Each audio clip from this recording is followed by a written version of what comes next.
Good morning friends, welcome to learn with Trupti. આજે આપણે standard 8 science crop production and management chapter number 1 વિશે શીખવાના છે.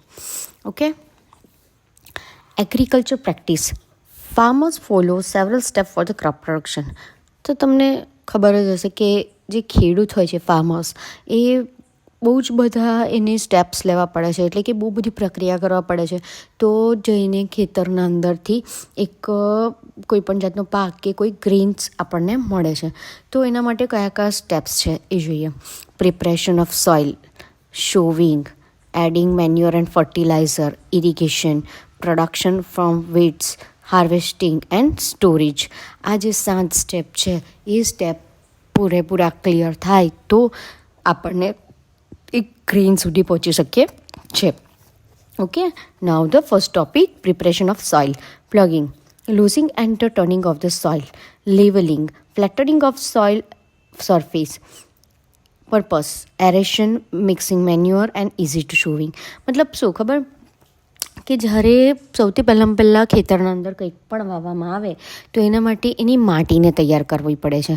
તો માટીને ખેડીને માટી જે હોય જમીન, માટીવાળી જે જમીન છે એને ખેડીને વ્યવસ્થિત એનું લેવલ કરીને એકદમ ફ્લેટ કરીને એના ઉપર કોઈ પણ બીજ વાવવામાં આવે તો એનામાંથી શું આપણને ફાયદો થાય, તો કે એ જે માટી હોય ને એની અંદર કમ્પ્લીટ એરેશન થઈ જાય.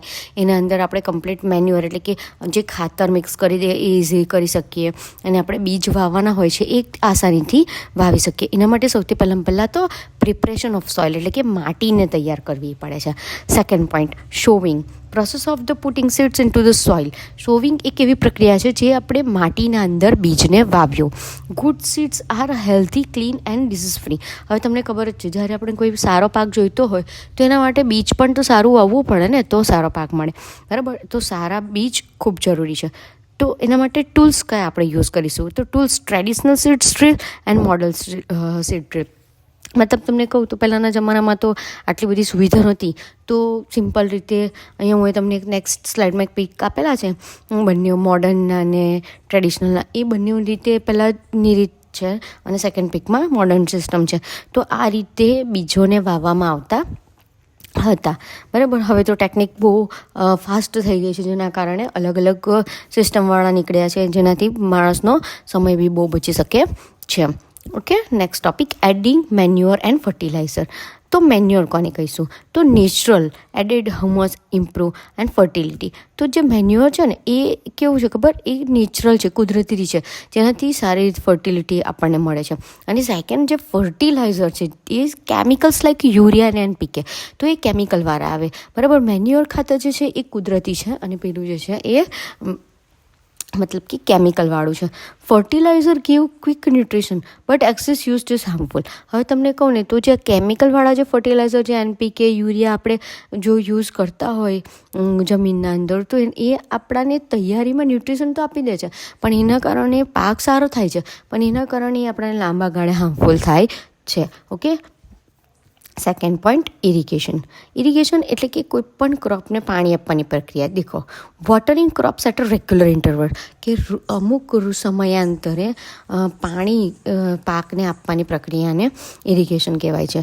સોર્સ, તો આપણે પાણી ક્યાંથી લઈએ? તો Wales, tube wells, canal, tanks. Okay, આ બધી જગ્યાએથી આપણને પાણી મળી રહે છે. હવે આ પાણી મળી તો રહેશે, પણ એને પાક ખેતરમાં ક્રોપ સુધી લઈ કેવી રીતે જવામાં આવે? તો એની સિસ્ટમ છે મોડર્ન. હમણાંની કહું તો તમને સ્પ્રિંકલર સિસ્ટમ, ડ્રીપ ઇરિગેશન.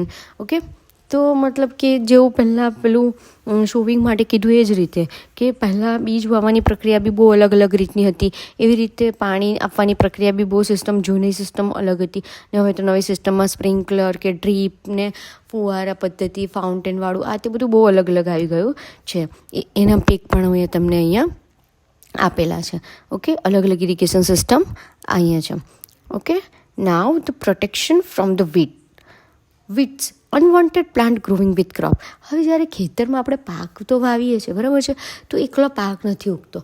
પાકની સાથે સાથે કેટલા બધા બિનજરૂરી ઝાડો ઉગી જતા હોય છે, નાના મોટા એક્સેટ્રા. ઓકે, તો એને વીડ્સ કહીશું. તો એ વીડ્સ આપણા પાકને પૂરતું પોષણ લેવા દેતું હોતું નથી, તો એને કાઢવું ખૂબ જરૂરી હોય છે, કેમ કે એ બિનજરૂરી છે. તો રિમૂવલ મેથડ, તો એને કાઢવાની મેથડ બે રીતે કાઢી શકીએ: મેન્યુઅલ વીડિંગ એન્ડ વીડિકેટ્સ. ઓકે, આ બે રીતે આપણે એને હટાવી શકીએ છીએ. હાર્વેસ્ટિંગ એટલે પાકને કાપવાની પ્રક્રિયા. તો cutting manure crops using a sickles and combined harvester. તો માણસ દ્વારા કોઈ પણ કામ બે રીતે થાય, એક માણસ દ્વારા થાય ને એક મશીન દ્વારા થાય. તો હાર્વેસ્ટિંગ પણ સેમ એ જ રીતે મેન્યુઅર થાય છે અને કોઈક હાર્વેસ્ટર દ્વારા પણ કરી શકાય છે. હવે જે હાર્વેસ્ટ કરીએ ને, તો કોઈ પણ જે ક્રોપ્સ હોય ને બે રીતના હોય છે. એને બે ટાઈપ આપેલા છે: એક ખરીફ ક્રોપ જે જૂનથી ઓક્ટોબર મંથમાં લેવામાં આવે છે, અને એક રાબી ક્રોપ જે નવેમ્બર ટુ એપ્રિલમાં લેવામાં આવે છે. Okay, second point, storage. Grain strain before storage. Storage in the jute bags, silos and granaries protect from the pest and moisture.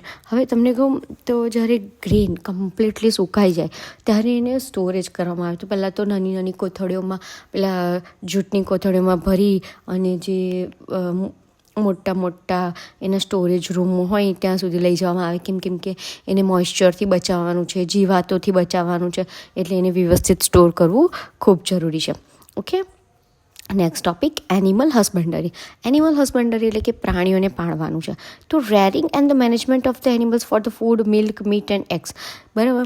તો આમાં શું છે કે કોઈ પણ પ્રાણીને આપણે એના ફૂડ માટે, જેમ કે ગાય છે તો દૂધ માટે, બકરી છે કે એ હેન છે તો મીટ, એગ્સ, આ બધી વસ્તુ માટે આપણે એને પાળતા હોઈએ છીએ, બરાબર. તો એને એનિમલ હસબન્ડરી કહેવામાં આવે છે.